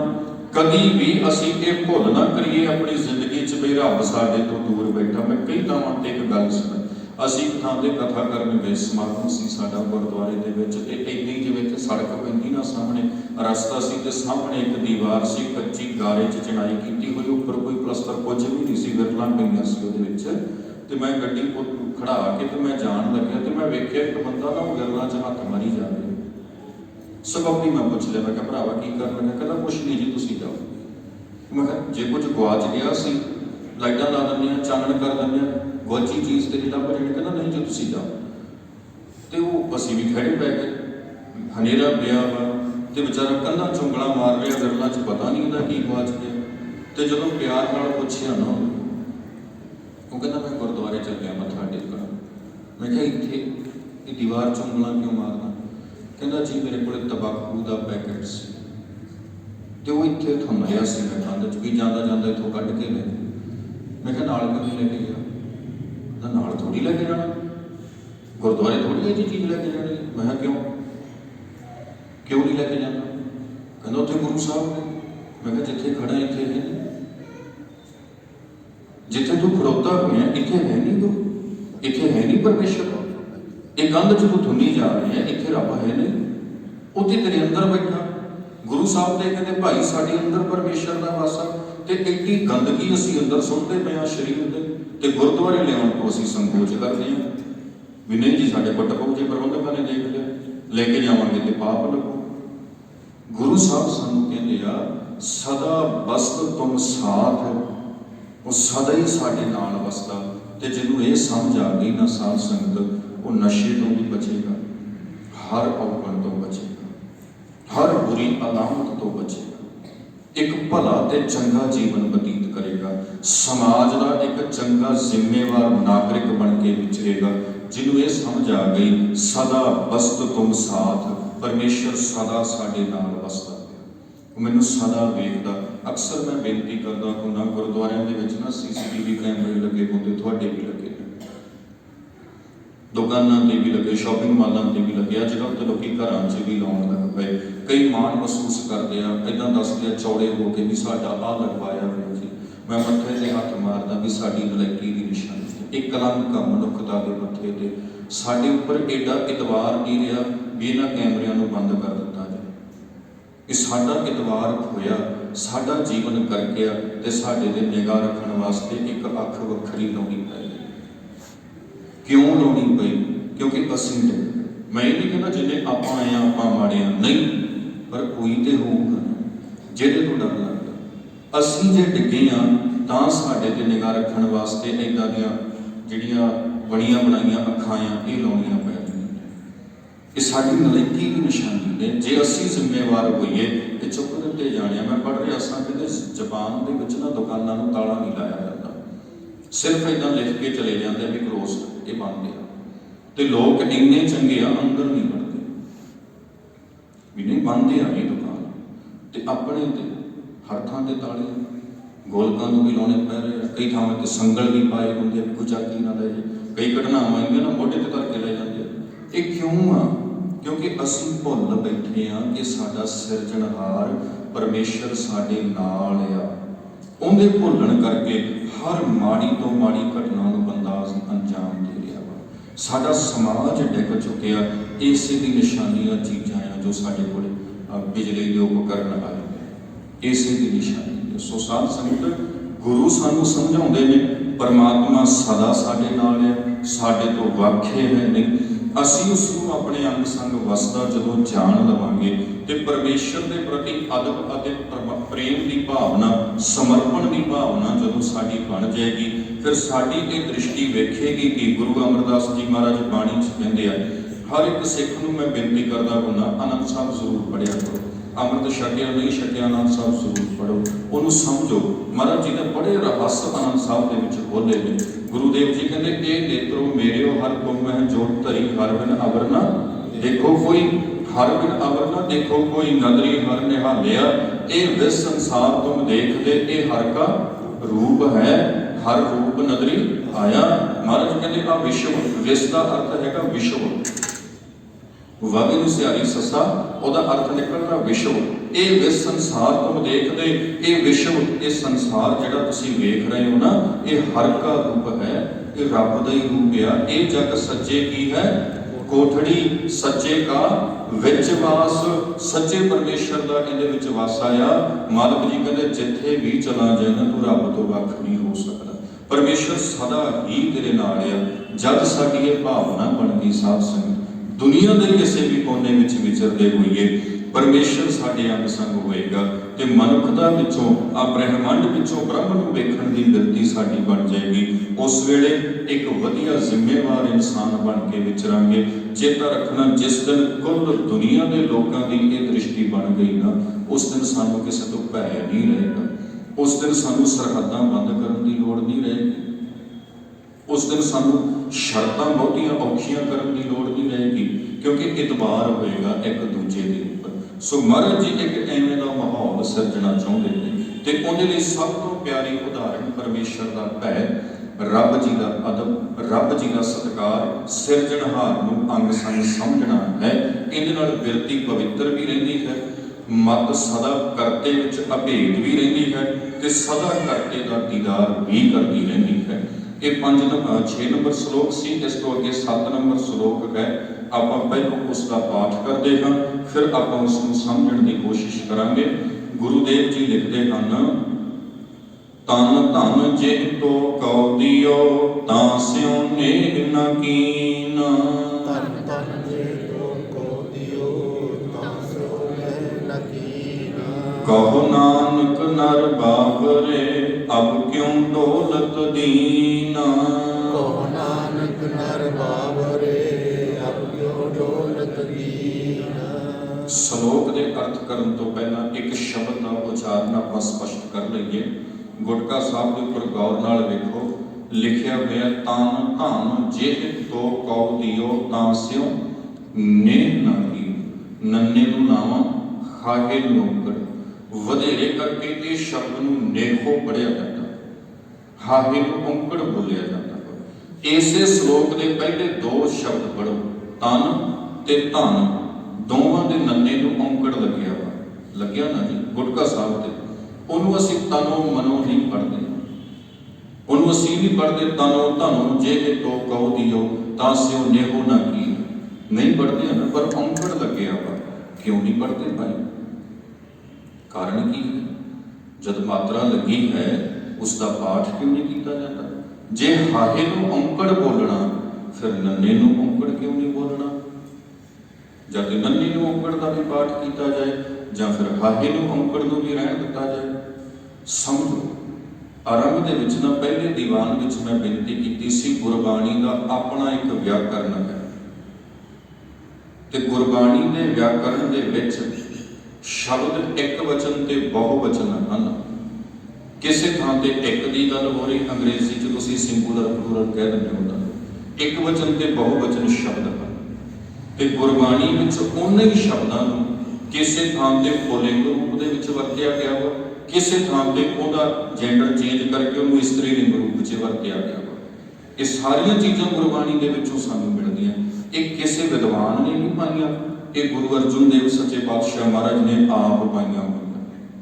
ਉਹਨਾਂ ਨੇ ਜਿੱਥੇ ਬਾਣੀ ਲਿਖਵਾਈ ਉੱਥੇ ਬਾਣੀ ਨੂੰ ਇੱਕ ਸਰੂਪ ਵੀ ਦਿੱਤਾ, ਇੱਕ ਵਿਆਕਰਨ ਵੀ ਦਿੱਤਾ। ਤਨ ਤੇ ਧਨ ਨੰਨੇ ਨੂੰ ਔਂਕੜ ਹੈ। ਇਹਦਾ ਅਰਥ ਇਹ ਆ ਵੀ ਤਨ ਤੇ ਧਨ ਦਾ ਅਰਥ ਇੱਕ ਵਚਨ ਰੂਪ ਦੇ ਵਿੱਚ ਨਿਕਲੇਗਾ। ਤਨ ਤੇ ਧਨ ਇਹਦਾ ਅਰਥ ਇੱਕ ਵਚਨ ਰੂਪ ਦੇ ਵਿੱਚ ਨਿਕਲੇਗਾ। ਇਹਦਾ ਅਰਥ ਬਹੁਵਚਨ ਰੂਪ ਦੇ ਵਿੱਚ ਨਹੀਂ ਨਿਕਲੇਗਾ। ਇਹਦਾ ਅਰਥ ਅਸੀਂ ਕਦੀ ਵੀ ਬਹੁਤਿਆਂ ਦੇ ਰੂਪ 'ਚ ਨਹੀਂ ਕਰ ਸਕਦੇ, ਇੱਕ ਦੇ ਰੂਪ 'ਚ ਕਰਾਂਗੇ। ਇਹਨੂੰ ਇੱਕ ਤੱਕ ਸੀਮਤ ਰੱਖਣ ਲਈ ਗੁਰੂ ਅਰਜਨ ਦੇਵ ਸੱਚੇ ਪਾਤਸ਼ਾਹ ਦੇ ਦਿੱਤੇ ਹੋਏ ਸਿਧਾਂਤ ਉੱਪਰ ਚੱਲਦੇ ਹਾਂ। ਜਦੋਂ ਦਸਮ ਪਾਤਸ਼ਾਹ ਨੇ ਬਾਣੀ ਸ਼ਾਮਲ ਕੀਤੀ ਤਾਂ ਦਸਮ ਪਾਤਸ਼ਾਹ ਨੇ ਨੌਵੇਂ ਪਾਤਸ਼ਾਹ ਦੀ ਬਾਣੀ ਨੂੰ ਵੀ ਉਸੇ ਸਿਧਾਂਤ ਦੇ ਮੁਤਾਬਕ ਸ਼ਾਮਲ ਕੀਤਾ। ਉਹੀ ਨਿਯਮ ਬਾਣੀ ਦੇ ਉੱਪਰ ਲਾਏ ਗਏ ਤਾਂ ਕਿ ਪਾਠ ਕਰਨ ਵੇਲੇ ਕਿਸੇ ਪ੍ਰਕਾਰ ਦੀ ਕੋਈ ਦੁਬਿਧਾ ਨਾ ਬਣੇ। ਤਨ ਧਨ ਦੋਵਾਂ ਦੇ ਅੰਤ ਵਿੱਚ ਔਂਕੜ। ਇਹਦਾ ਪਹਿਲਾ ਨਿਯਮ ਕਿ ਇਹ ਸ਼ਬਦ ਇੱਕ ਵਚਨ ਹਨ ਤੇ ਇਹਦਾ ਦੂਸਰਾ ਨਿਯਮ ਇਹ ਸ਼ਬਦ ਪੁਲਿੰਗ ਰੂਪ ਦੇ ਵਿੱਚ ਹਨ। ਇਹਨਾਂ ਦਾ ਅਰਥ ਜਦੋਂ ਅਸੀਂ ਕਰਨਾ ਵਾ ਤੇ ਪੁਲਿੰਗ ਰੂਪ ਦੇ ਵਿੱਚ ਇਹਨਾਂ ਦਾ ਅਰਥ ਕਰਨਾ, ਤਾਂ ਕਰਕੇ ਇਹਨਾਂ ਦੇ ਅੰਤ ਵਿੱਚ ਔਂਕੜ ਲਾਈ ਗਈ ਹੈ। ਇਸੇ ਤਰ੍ਹਾਂ ਸ਼ਬਦ ਹੈ ਨੇ, ਨੰਨੇ ਨੂੰ ਨਾਵਾਂ ਤੇ ਹਾਹਾ। ਸ਼ਬਦ ਹੈ ਨੇ, ਹਾਹੇ ਨੂੰ ਔਂਕੜ ਲਾਇਆ ਗਿਆ। ਉਹ ਔਂਕੜ ਵੀ ਇੱਕ ਵਚਨ ਦਾ ਸੂਚਕ ਹੈ। ਉਹਦਾ ਵੀ ਪਾਠ ਨਹੀਂ ਕਰਾਂਗੇ। ਤਨ ਤੇ ਧਨ ਦੇ ਨੰਨੇ ਨੂੰ ਲੱਗੇ ਔਂਕੜ ਦਾ ਪਾਠ ਵੀ ਨਹੀਂ ਕਰਾਂਗੇ ਤੇ ਨੇਹ ਦੇ ਹਾਹੇ ਨੂੰ ਲੱਗੇ ਔਂਕੜ ਦਾ ਪਾਠ ਵੀ ਨਹੀਂ ਕਰਾਂਗੇ। ਉਹ ਵੀ ਇੱਕ ਵਚਨ ਦੀ ਸੂਚਕ ਹੈ। ਗੁਰਬਾਣੀ 'ਚ ਕਈ ਥਾਂ ਤੇ ਇੱਕ ਸ਼ਬਦ ਆਇਆ ਵਾਹ। ਵਾਹ ਵਾਹ ਬਾਣੀ ਨਿਰੰਕਾਰ ਹੈ। ਉਹਨੂੰ ਜ਼ਿਆਦਾਤਰ 98 ਦੀ ਪੜ੍ਹਿਆ ਜਾਂਦਾ ਵਾਹੋ ਵਾਹੋ ਬਾਣੀ ਨਿਰੰਕਾਰ ਹੈ। ਹਾਹੇ ਨੂੰ ਔਂਕੜ ਲਾਇਆ ਜਾਂਦਾ। ਉੱਥੇ ਵੀ ਹਾਹੇ ਨੂੰ ਔਂਕੜ ਇਸੇ ਨਿਯਮ ਦੇ ਤਹਿਤ ਲੱਗਾ ਹੋਇਆ ਹੈ। ਇਸੇ ਨਿਯਮ ਦੇ ਤਹਿਤ ਔਂਕੜ ਲੱਗਾ ਹੋਇਆ ਹੈ। ਸ਼ਬਦ ਨਾਮ ਆ, ਇੱਕ ਚੇਤਾ ਰੱਖਣਾ, ਜਦੋਂ ਨਾਮ ਨੂੰ ਔਂਕੜ ਆਉਂਦਾ ਉਦੋਂ ਨਹੀਂ ਬੋਲਿਆ ਜਾਂਦਾ, ਪਰ ਜਦੋਂ ਨਾਮ ਦਾ ਸਰੂਪ ਨਾਮ ਉਹਦਾ ਸਰੂਪ ਬਦਲ ਕੇ ਉਹਨੂੰ ਕਾਰਕ ਸਰੂਪ ਦੇ ਵਿੱਚ ਲਿਖਿਆ ਜਾਂਦਾ, ਉੱਥੇ ਉਹਦਾ ਔਂਕੜ ਬੋਲਿਆ ਜਾਂਦਾ। ਗੁਰਬਾਣੀ ਦੀ ਆਪਣੀ ਵਿਆਕਰਨ ਬੜੀ ਗਹਿਰ ਹੈ। ਕਦੀ ਕੋਸ਼ਿਸ਼ ਕਰਿਓ ਤੁਸੀਂ ਗੁਰਬਾਣੀ ਦੇ ਉਚਾਰਨ ਦੇ ਸੰਬੰਧ ਵਿੱਚ 1-2 ਦਿਨਾਂ ਦਾ ਸਮਾਗਮ ਰੱਖਿਓ। ਆਪਾਂ ਗੁਰਬਾਣੀ ਵਿਆਕਰਨ ਤੇ ਸਪੈਸ਼ਲ ਗੱਲਬਾਤ ਕਰਾਂਗੇ ਤਾਂ ਕਿ ਗੁਰਬਾਣੀ ਪਾਠ ਦੇ ਸੰਬੰਧ ਵਿੱਚ ਜੋ ਬਾਰੀਕੀਆਂ ਹਨ ਜਾਂ ਜੋ ਦੁਬਿਧਾਵਾਂ ਪਾਈਆਂ ਜਾਂਦੀਆਂ ਨੇ ਜਾਂ ਪਾਠ ਨੂੰ ਲੈ ਕੇ ਜੋ ਬਹੁਤੇ ਸਰੂਪ ਪ੍ਰਚਲਿਤ ਕੀਤੇ ਜਾਂਦੇ ਹਨ ਉਹ ਸਾਨੂੰ ਸਪਸ਼ਟ ਹੋ ਜਾਣ, ਉਹਨਾਂ ਦਾ ਸਾਨੂੰ ਬੋਧ ਹੋ ਜਾਵੇ। ਸੋ ਭਾਈ ਵਾਹ ਵਾਹ ਇੱਦਾਂ ਹੀ ਪੜ੍ਹਨਾ ਹੈ, ਉਹਨੂੰ ਵੀ ਵਾਹੋ ਵਾਹੋ ਨਹੀਂ ਪੜ੍ਹਨਾ। ਦੂਸਰੀ ਬੇਨਤੀ ਮੈਂ ਕਰਾਂ, ਔਂਕੜ ਦਾ ਉਚਾਰਨ ਕਦੇ ਵੀ ਹੋੜੇ 'ਚ ਤਬਦੀਲ ਨਹੀਂ ਹੁੰਦਾ। ਔਂਕੜ ਦਾ ਉਚਾਰਨ ਕਦੇ ਵੀ ਹੋੜੇ 'ਚ ਤਬਦੀਲ ਨਹੀਂ ਹੁੰਦਾ, ਖਾਸ ਕਰ ਉਦੋਂ ਜਦੋਂ ਉਹ ਨਾਮ ਨੂੰ ਲੱਗ ਕੇ ਆਉਂਦਾ। ਜੇ ਕਿਰਿਆ ਦੇ ਸ਼ਬਦ ਨੂੰ ਲੱਗ ਕੇ ਆਇਆ ਫਿਰ ਉਹਦਾ ਉਚਾਰਨ ਬਦਲੇਗਾ, ਪਰ ਜਦੋਂ ਨਾਮ ਨੂੰ ਲੱਗ ਕੇ ਆਇਆ ਉਦੋਂ ਗੁਰਬਾਣੀ 'ਚ ਕਦੇ ਵੀ ਔਂਕੜ ਹੋੜੇ 'ਚ ਤਬਦੀਲ ਨਹੀਂ ਹੋਏਗਾ। ਗੁਰਬਾਣੀ ਦਾ ਆਪਣਾ ਹੀ ਨਿਯਮ ਹੈ। ਪਾਠ ਕਰਨ ਵੇਲੇ ਜ਼ਰੂਰੀ ਸੀ, ਕਈ ਗੁਰਮੁਖਾਂ ਨੂੰ ਹੋ ਸਕਦਾ ਮੇਰੇ ਉਚਾਰਨ ਦੇ ਨਾਲ ਸਹਿਮਤੀ ਨਾ ਹੋਵੇ। ਉਚਾਰਨ ਅਸੀਂ ਨੇਹੋ ਕਿਉਂ ਨਹੀਂ ਕਰਦੇ, ਉਹ ਕਾਰਨ ਆਪ ਜੀ ਦੇ ਸਾਹਮਣੇ ਰੱਖਿਆ ਹੈ। ਨੇਹੋ ਨੂੰ ਨੇ ਕਿਉਂ ਪੜ੍ਹਦੇ ਹਾਂ, ਸ਼ੰਕਾ ਮਨ ਵਿੱਚ ਨਾ ਹੋਵੇ। ਇਹੀ ਸ਼ੰਕਾ ਮਨ ਵਿੱਚ ਲੈ ਕੇ ਨਾ ਚਲੇ ਜਾਵੋ, ਤਾਂ ਹੀ ਆਪਾਂ ਇਹ ਗੁਟਕਾ ਸਾਹਿਬ ਤੇ ਪੋਥੀਆਂ ਦਾ ਪ੍ਰਬੰਧ ਕੀਤਾ ਵਾ, ਤਾਂ ਕਿ ਦੁਬਿਧਾ ਕਿਸੇ ਪ੍ਰਕਾਰ ਦੀ ਮਨ ਵਿੱਚ ਨਾ ਰਹਿ ਜਾਵੇ। ਸਾਡੇ ਸਪਸ਼ਟ ਹੁੰਦੀ ਹੈ ਨਾਲ ਦੇ ਨਾਲ ਉਚਾਰਨ ਕਿਵੇਂ ਕੀਤਾ ਜਾਂਦਾ, ਕਿਵੇਂ ਕਰਨਾ। ਬਾਕੀ ਅੱਗੇ ਭਾਈ ਜਿਵੇਂ ਸਾਨੂੰ ਗੁਰਬਾਣੀ ਸਮਝ ਪੈਂਦੀ ਆ ਉਵੇਂ ਆਪ ਜੀ ਉਚਾਰਨ ਕਰ ਲਓ, ਬੰਦਿਸ਼ ਕਿਸੇ ਤੇ ਕੋਈ ਨਹੀਂ ਹੈ। ਸੋ ਗੁਰੂ ਸਾਹਿਬ ਕਹਿਣ ਲੱਗੇ ਤਨ ਧਨ ਜਿਹੇ ਤੋ ਕਉ ਦਿਓ। ਸ਼ਬਦ ਹੈ ਜੱਜੇ ਨੂੰ ਸਿਹਾਰੀ ਹਾਹਾ। ਇਹਦਾ ਉਚਾਰਨ ਆਪਾਂ ਸਪਸ਼ਟ ਕੀਤਾ ਸੀ, ਉਹਨੂੰ ਜੈ ਨਹੀਂ ਪੜ੍ਹਨਾ। ਜਿਹ ਪੜਨਾਮੀ ਸਰੂਪ ਹੈ, ਪ੍ਰੋਨਾਮ ਕਹਿ ਦਿੰਦੇ ਨੂੰ ਆਪਾਂ ਪੜਨਾਮ। ਇਹਦਾ ਅਰਥ ਨਿਕਲਦਾ ਜਿਸ ਨੇ। ਤਨ ਧਨ ਜਿਹ ਤੋ ਕਉ ਦਿਓ। ਤੋ ਦਾ ਅਰਥ ਤੂੰ ਤੇ ਕਉ ਦਾ ਅਰਥ ਨੂੰ। ਤੋ ਕਉ ਦਾ ਅਰਥ ਤੈਨੂੰ। ਤਨ ਧਨ ਜਿਹ ਤੋ ਕਉ ਦਿਓ। ਭਾਈ ਜਿਸ ਨੇ ਤੈਨੂੰ ਤਨ ਅਤੇ ਧਨ ਦਿੱਤਾ, ਸਰੀਰ ਵੀ ਦਿੱਤਾ, ਜ਼ਿੰਦਗੀ ਵੀ ਦਿੱਤੀ, ਤੇ ਇਹਨੂੰ ਸੁਖਾਲੀ ਬਸਰ ਕਰਨ ਦੇ ਲਈ ਧਨ ਵੀ ਦੇਣਾ ਕੀਤਾ। ਤਾਸਿਓ ਨੇਹ ਨਕੀਨ, ਉਸ ਦੇ ਨਾਲ ਤੂੰ ਨੇਹ ਨਹੀਂ ਪਾਇਆ। ਨੇਹ ਦਾ ਅਰਥ ਹੁੰਦਾ ਹੈ ਪਿਆਰ, ਸਨੇਹ। ਉਸ ਦੇ ਨਾਲ ਪ੍ਰੀਤ ਨਹੀਂ ਪਾਈ, ਉਸ ਦੇ ਨਾਲ ਪਿਆਰ ਨਹੀਂ ਪਾਉਣਾ ਕੀਤਾ। ਕਹੋ ਨਾਨਕ ਨਰ ਬਾਬਰੇ ਅਬ ਕਿਉਂ ਦੌਲਤ ਦੀਨ। ਮਹਾਰਾਜ ਕਹਿਣ ਲੱਗੇ, ਇਹ ਬਾਬਲੇ, ਇਹ ਝੱਲੇ ਮਨੁੱਖ, ਅਬ ਕਿਉਂ ਦੌਲਤ ਦੀਨ। ਹੁਣ ਜਦੋਂ ਸਰੀਰ ਦਾ ਸੌਖਾ ਵੇਲਾ ਲੰਘ ਗਿਆ ਤੇ ਜਦੋਂ ਬਜ਼ੁਰਗੀ ਦੇ ਵਿੱਚ ਜਾ ਕੇ ਚਰਨ ਰਹੇ ਕਰ ਕੰਪਨ ਲਾਗੇ, ਮੁਖੋਂ ਨਾ ਨਿਕਸੈ ਬਾਤਾਂ। ਜਦੋਂ ਭਾਈ ਪੈਰਾਂ ਤੋਂ ਚੱਲਣਾ ਵੀ ਰਹਿ ਗਿਆ, ਹੱਥਾਂ ਦਾ ਕੰਮ ਕਰਨਾ ਵੀ ਰਹਿ ਗਿਆ, ਜ਼ੁਬਾਨ ਬੋਲਣੋਂ ਵੀ ਰਹਿ ਗਈ, ਅੱਖਾਂ ਦੇ ਵਿੱਚੋਂ ਦ੍ਰਿਸ਼ਟੀ ਨਹੀਂ ਕੇਵਲ ਪਾਣੀ ਨਿਕਲਦਾ ਪਿਆ, ਉਸ ਵੇਲੇ ਕਿਉਂ ਡੋਲਦਾ ਪਿਆ, ਕਿਉਂ ਡਰਦਾ ਪਿਆ। ਹੁਣ ਤੇ ਜੋ ਹੋਏਗਾ ਉਹ ਸਭ ਤੇਰੇ ਕੀਤੇ ਹੋਏ ਕਰਮਾਂ ਦਾ ਪਰਿਣਾਮ ਹੀ ਹੋਏਗਾ। ਮਹਾਰਾਜ ਕਹਿੰਦੇ, ਚੰਗਾ ਹੈ ਜੇ ਵੇਲੇ ਤੇ ਵਕਤ ਨੂੰ ਵਿਚਾਰ ਕੇ ਅਸੀਂ ਸਮਾਂ ਰਹਿੰਦੇ ਪਰਮੇਸ਼ਰ ਦੀ ਪ੍ਰੇਮਾ ਭਗਤੀ ਦੇ ਵਿੱਚ ਲੱਗਣਾ ਕਰੀਏ, ਤਾਂ ਕਿ ਮਨ ਵਿੱਚ ਕਿਸੇ ਪ੍ਰਕਾਰ ਦਾ ਭੈ ਨਾ ਹੋਵੇ। ਸੱਚ ਜਾਣਿਓ ਸਾਧ ਸੰਗਤ, ਜਿਨ੍ਹਾਂ ਗੁਰਮੁਖਾਂ ਦੀ ਪ੍ਰੀਤ ਪਰਮੇਸ਼ਰ ਨਾਲ ਬਣ ਜਾਂਦੀ ਹੈ ਨਾ, ਉਹਨਾਂ ਦੀ ਸੁਰਤ ਹਰ ਵੇਲੇ ਪਰਮੇਸ਼ਰ ਦੇ ਨਾਮ ਦੇ ਵਿੱਚ ਜੁੜੀ ਰਹਿੰਦੀ ਹੈ, ਤੇ ਉਹਨਾਂ ਨੂੰ ਕਦੀ ਵੀ ਆਪਣੇ ਦੇਹ ਦੇ ਉੱਪਰ ਆਏ ਹੋਏ ਦੁੱਖ ਤਕਲੀਫ ਬਿਰਤੀ ਦੇ ਵਿੱਚ ਵਿਘਨ ਪਾਉਂਦੇ ਕਦੀ ਵੀ ਉਹਨਾਂ ਨੂੰ ਪ੍ਰਤੀਤ ਨਹੀਂ ਹੋਇਆ ਕਰਦੇ। ਉਹਨਾਂ ਦਾ ਧਿਆਨ ਹੀ ਉਸ ਪਾਸੇ ਨਹੀਂ ਜਾਇਆ ਕਰਦਾ। ਕਹਿੰਦੇ ਬਾਬਾ ਅਤਰ ਸਿੰਘ ਸਾਹਿਬ ਨੂੰ ਨਾ ਜਦੋਂ ਸਰੀਰ ਦੇ ਅੰਤਮ ਪੜਾਅ ਦੇ ਵਿੱਚ ਸ਼ੱਕਰ ਰੋਗ ਲੱਗਿਆ, ਸ਼ੂਗਰ ਹੋਈ, ਤੇ ਉਸ ਬਿਮਾਰੀ ਦੇ ਕਰਕੇ ਪੈਰ ਦਾ ਜ਼ਖਮ ਰਿਸਣ ਲੱਗ ਪਿਆ, ਤੇ ਬਹੁਤੀ ਜ਼ਿਆਦਾ ਉਹ ਬਿਮਾਰੀ ਵੱਧਦੀ ਗਈ। ਬਿਮਾਰੀ ਵਧੀ, ਤਕਲੀਫ ਨਹੀਂ, ਬਿਮਾਰੀ ਵਧੀ, ਪਰ ਉਹ ਬਿਰਤੀ ਦੀ ਇਕਾਗਰਤਾ ਉਵੇਂ ਬਣੀ ਰਹੀ। ਤੇ ਡਾਕਟਰ ਕਹਿਣ ਲੱਗੇ ਜੀ ਆਪਰੇਸ਼ਨ ਕਰਨਾ ਪਿਆ। ਕਹਿੰਦੇ ਭਾਈ ਕਰ ਲਓ।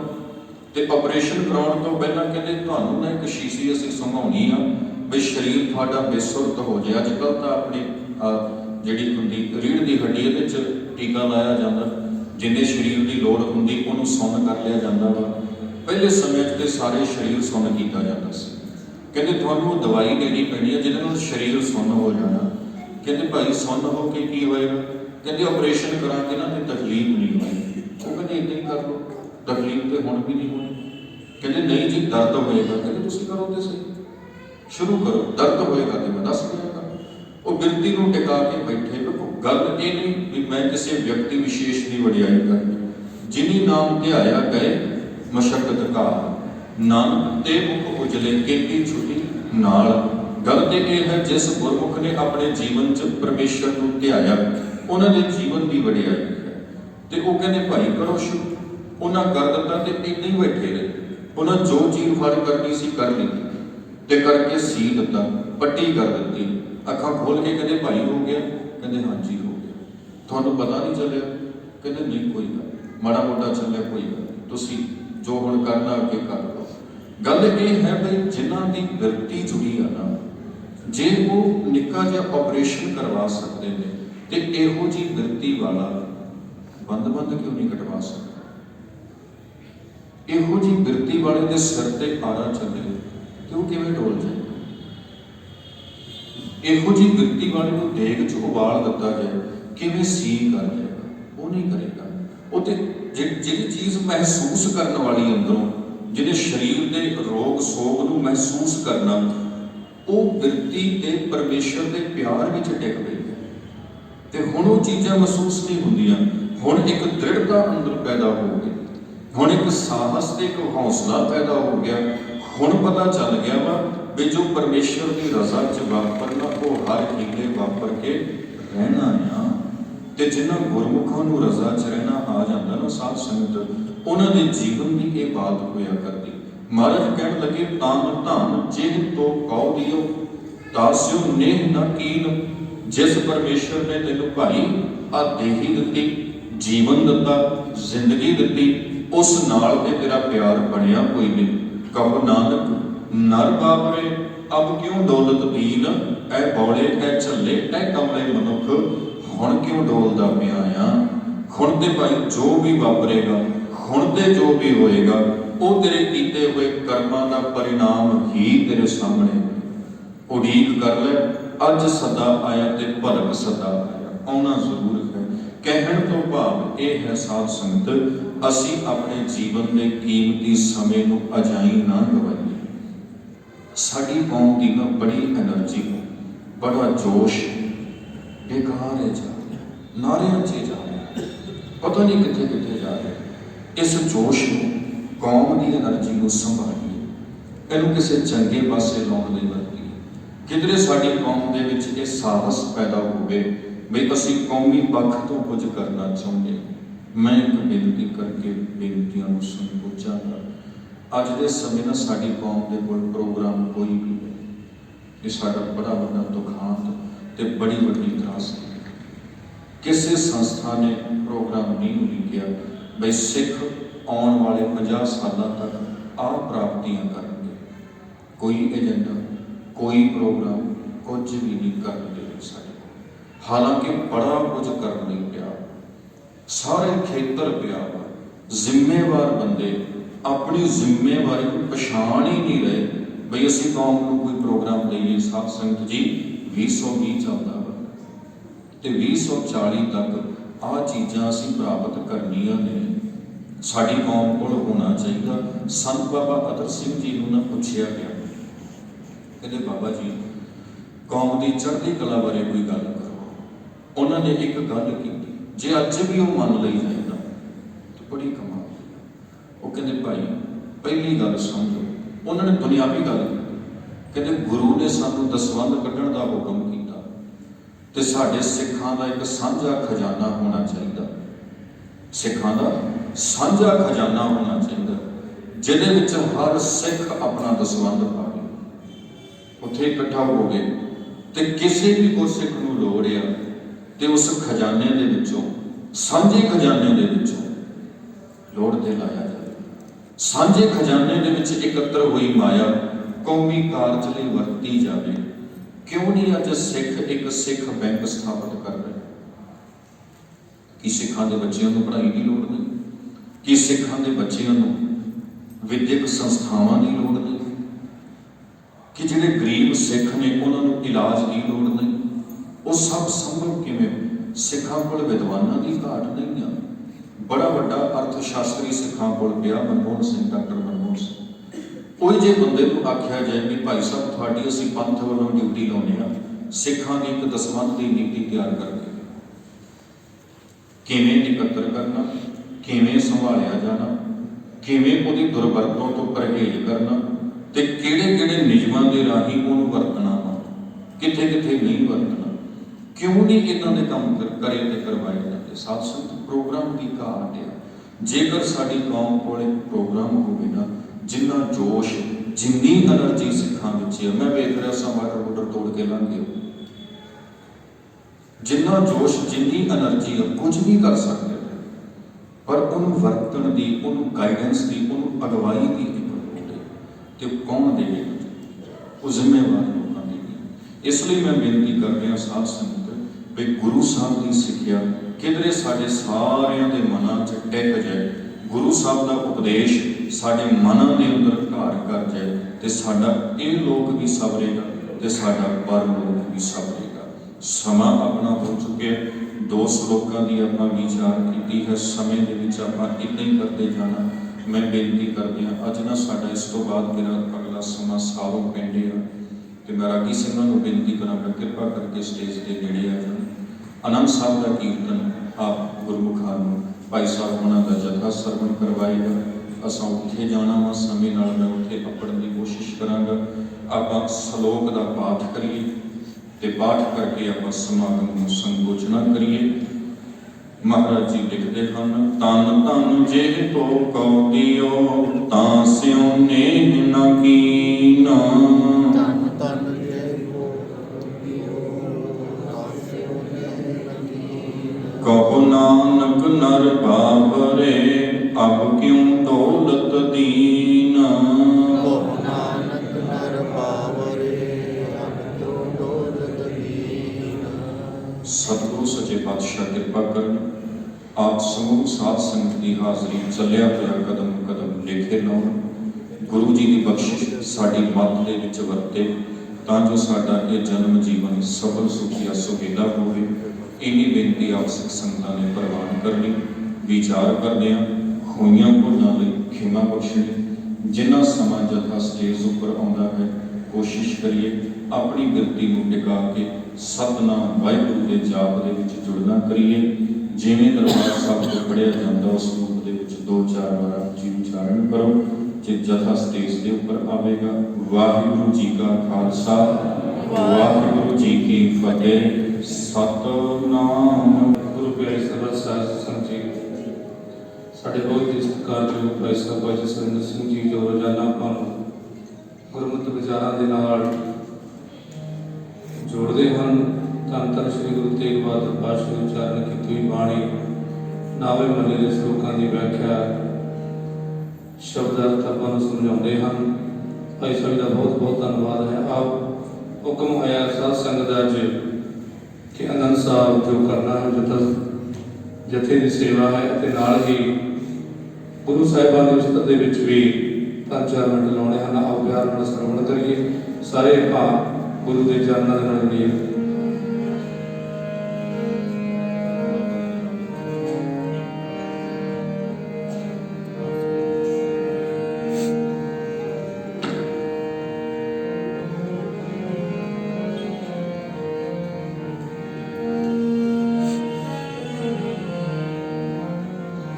ऐसे गुर को बल बल जाइए, ऐसे गुर को बल बल जाइए, ऐसे गुर को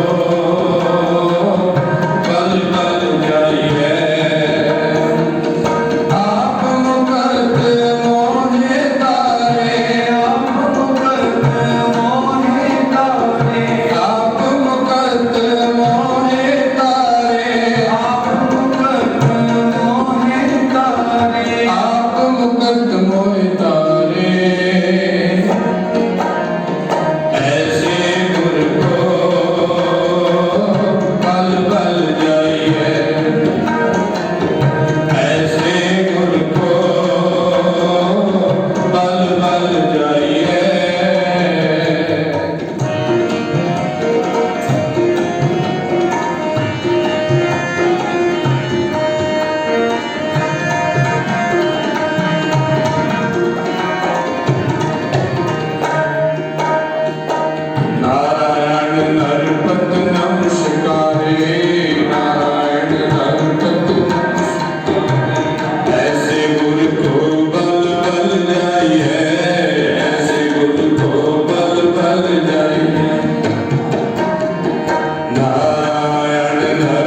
सतगुरु मैं पाया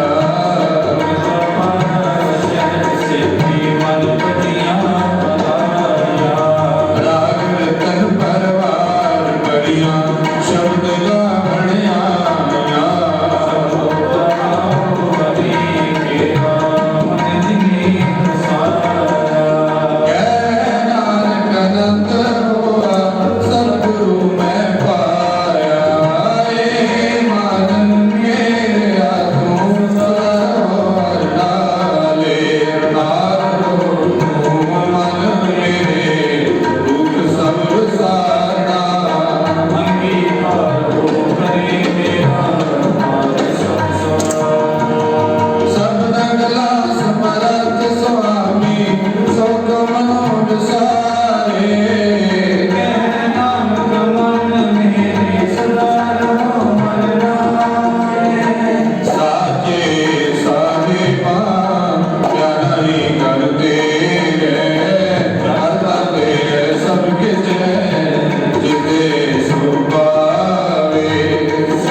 पिता हम मार्ग तेरे तुम्हारी कृपा सुने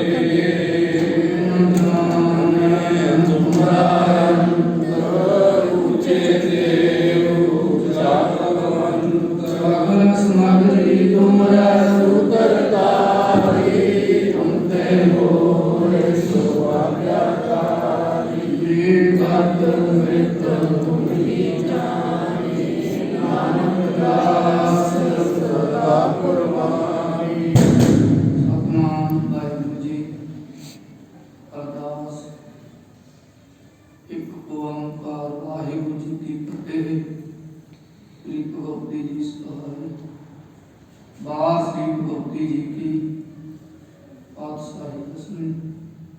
प्रथम भगवती सिमरता गुरु नानक लेन ध्याई, फिर अंगद गुरती अमरदास रामदास में सहाय, अर्जन हरगोविंद सिमरन श्री हरराज श्री हरकृष्ण प्याजी जिस विठल सब दुख जाय, तेग बहादुर सुंदर घर मंदिर ताए सब थाने में दसवें पिता श्री गुरु गोविंद सिंह साहब जी महाराज सब थाने में दसम पास महीने में जोत धन धन श्री गुरु ग्रंथ साहिब जी महाराज जी आंदे पाठ दीदार दा अंतर बोलो जी वाहिगुरु जा प्यारियां तुहां साहिब जाते हैं 40 मुक्तियां अठियां जपियां तपियां जिन्हां नाम जपिया बंड सकिया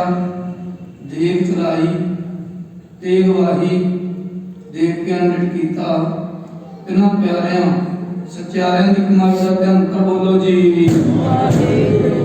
सिंगा सिंगण ने धर्म है सीते अनारे न चलाई भगवान उठाई उपरियां लाहियां सरपियां ते चढ़े गुरुद्वारे की सेवा कुर्बानियां कीतियां धर्म नहीं हारिया सिक्खी के सांस समझवाई भाणा मिठा करके मुंडिया इन्हां दी कमाई का ध्यान कर बोलो जी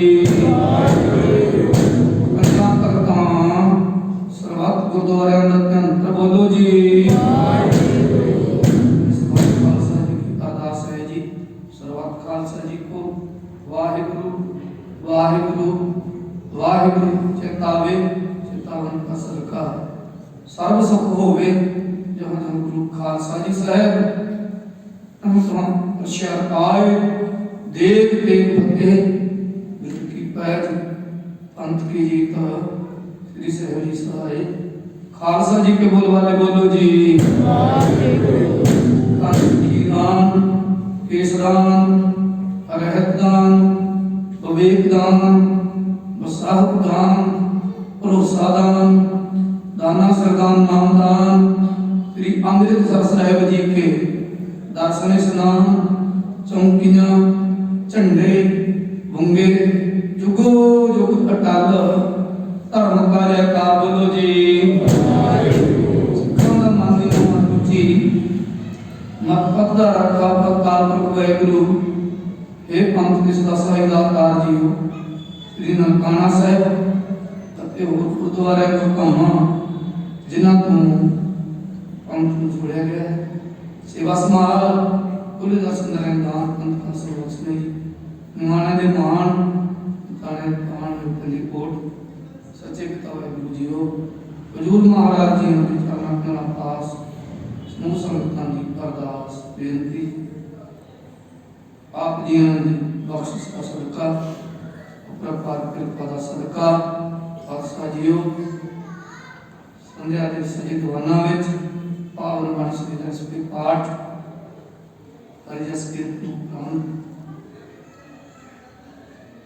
रात्रि के सजे दवाना विच धन धन धन साहिब श्री गुरु तेग बहादुर जी महाराज नौवें पातशाह जी के शहीदी दिहाड़े ਨੂੰ समर्पित रखे गए गुरमुख समागमां विच आपकी पावन बाणी श्लोकां की कथा सच्चे पातशाह जी हुई है आप जी ने उन्हें गुरमुख विचार प्रवान करना जी भुल चुक दी समा के सेवा करने वाला बख्शरे जी बड़ी सुनी गुरबाणी का प्रभाव हरिजस कीर्तन कथा का प्रभाव सब संगतां दे हृदय में प्रवेश करना जी जग दिलंदा रख लै अपनी कृपा तार जित द्वारा उभर है फिर करते हो ओवार खालसा जो हो चुकी सेवा प्रवान करनी रहंदी सेवा करके मेरा प्रयास रख के आप जी ने शुद्ध सपट करने बाल बुद्ध उद्यम बख्शण की कृपा कर रही इसी तरह संत महाजन भरन दे बाल बुद्ध उद्यम बख्शणे जी सब दियां हाजियां दरबारियां गुरुपियां खुशियां बख्शणे रहंदे समागमां निर्विघ्न अनंता बख्शणे जी दरकार दे सेवक सरदार प्रीतवान परिवार सरदार बलदेव सिंह समूह परिवार वालों गुरु के लंगरां दी सेवा और प्यारे संतां वालों गुरु के लंगरां विच प्रवान करना जी परिवार दे समूह मनोकामना संपूर्ण करने नाम दान सिੱਖੀ जीवन गुरु घर दी समाप्त शुभ कारण शुभ कारजां नाल जोड़ना जी गुरु घर इस तरह सेवा समागम ਨੂੰ ਆਪਾਂ ਸੁਣਨਾ ਜੀ। ਆਪ ਜੀ ਦੀ ਪਾਵਨ ਹਜ਼ੂਰੀ ਵਿੱਚ ਪਵਿੱਤਰ ਤੁਮਕੜਾ ਪ੍ਰਸਾਦ ਹਾਜ਼ਰ ਹੈ। ਪ੍ਰਸਾਦ ਦਾ ਪ੍ਰਵਾਨ ਹੋਵੇ, ਪ੍ਰਵਾਨੇ ਸੰਗਤ ਵਿੱਚ ਵਰਤੇ ਜੋ ਇਸ ਪਾਵਨ ਨਾਮ ਜਪੇ ਪਾਵਨ ਹੁਕਮਨਾਮੇ ਬਖਸ਼ ਕੇ ਨਿਹਾਲ ਕਰਨਾ ਜੀ। ਜੋ ਵਿੱਚ ਚਰਨ ਕਮਲਾਂ ਵਿੱਚ ਆਵੇ ਸੁਹਾਜੀ ਹੋਵੇ। ਨਾਨਕ ਨਾਮ ਚੜ੍ਹਦੀ ਕਲਾ ਤੇਰੇ ਪਾਸ ਸਰਬੱਤ ਦਾ ਭਲਾ। ਵਾਹਿਗੁਰੂ ਜੀ ਕਾ ਖਾਲਸਾ ਵਾਹਿਗੁਰੂ ਜੀ ਕੀ ਫਤਿਹ। ਦੋਹਰਾ ਕਾਕਿਆ ਭਈ ਅਕਾਲ ਕੀ ਰਚਨਾ ਵਕਤ ਸਭ ਸਿੱਖਨ ਕੋ ਹੁਕਮ ਹੈ। ਗੁਰੂ ਗ੍ਰੰਥ ਜੀ ਪ੍ਰਗਟ ਗੁਰਾਂ ਕੀ ਦੇ ਪ੍ਰਭ ਕੋ ਮੇਲ ਬੂਝ ਹੈ। ਬੂਝ ਸਭ ਮੈਲੇ ਰਾਜ ਕਰੇਗਾ। ਖਾਲਸਾ ਆਪੀ ਰਹੇ ਨ ਕੋਏ ਵਾਰ ਹੋਏ ਸਭ ਮਹਿੰਗੇ ਬੜੇ ਜਗਤ ਵਾਰ ਹੋਏ ਸਭ ਮਿਲਨ ਕੇ ਬੜੇ ਜਗਤ ਬੋਲੇ ਓ ਨਿਹਾਲ ਕੀ ਵਾਹਿਗੁਰੂ ਜੀ ਕਾ ਖਾਲਸਾ ਵਾਹਿਗੁਰੂ ਜੀ ਕੀ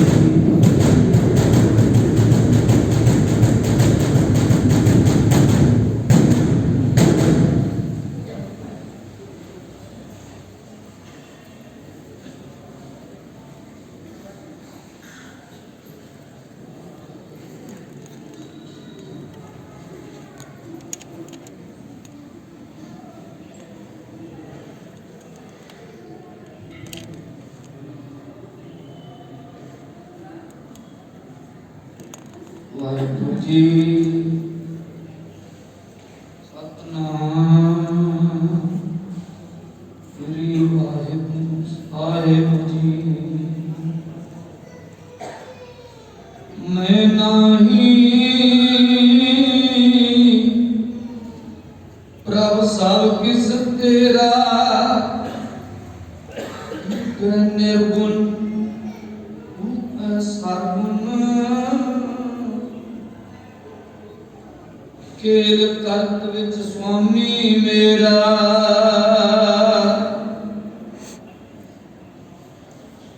ਹਮ ਕੂਕਰ ਤੇਰੇ ਦਰਬਾਰ ਭੌਂਕਣ ਆਗੈ ਬਾਦਨ ਪਸਾਰ।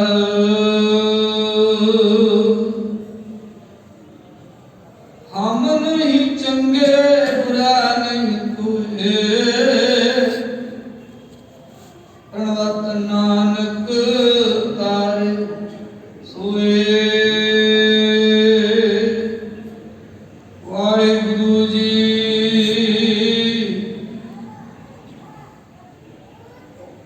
ਬਿਲਾਵਲ ਮਹੱਲਾ ਪੰਜਵਾ। ਭੂਲੇ ਮਾਰਗ ਜਿਨਹਿ ਬਤਾਇਆ।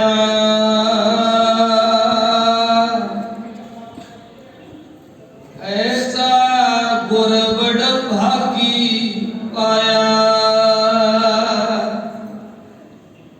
ਭੂਲੇ ਮਾਰਗ ਜਿਨਹਿ ਬਤਾਇਆ। ਐਸਾ ਗੁਰ ਬੜ ਭਾਗੀ ਪਾਇਆ। ਸਿਮਰ ਮਨਾ ਰਾਮ ਨਾਮ ਚਿਤਾਰੇ। ਬਸ ਰਹੇ ਹਿਰਦੈ ਗੁਰ ਚਰਨ ਪਿਆਰੇ। ਰਹਾਉ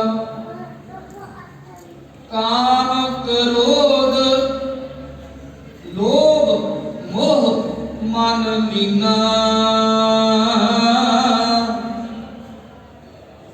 ਬੰਧਨ ਕਾਟ ਮੁਕਤ ਗੁਰ ਕੀਨਾ।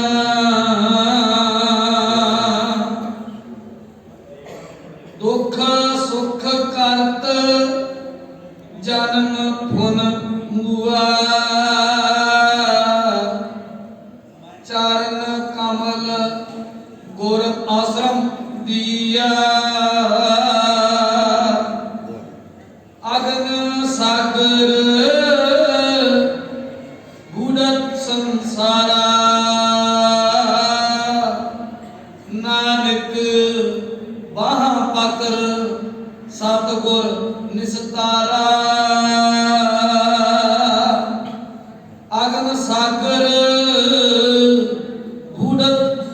ਸੰਸਾਰਾ ਨਾਨਕ ਬਾਹਾਂ ਪਕ ਸਤਿਗੁਰ ਨਿਸਤਾਰਾ